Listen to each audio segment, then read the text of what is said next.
Hi, this is Morgan McCain with Serious Software. Today we're going to be learning how to add a new company.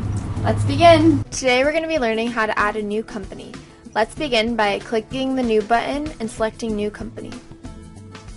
To the left, you will see the company name.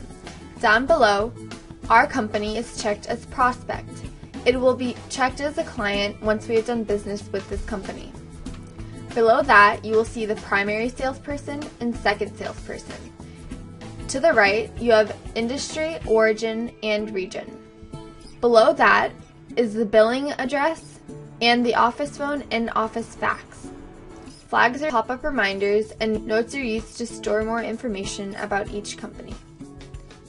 Now that we're done filling out the company field, slide over to the right and click on Contacts. This will allow you to add contacts for the company. To the right of that is Financial, and then User-Defined Fields. User-defined fields give you a little bit more specific information about each company. And to the right of that are sales. Sales are almost identical to user-defined fields, with the exception that they're about sales.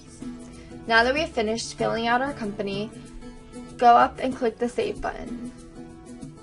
Now that we have finished saving our company, click the Explore button and select Explore Companies. You will see that our company is right here.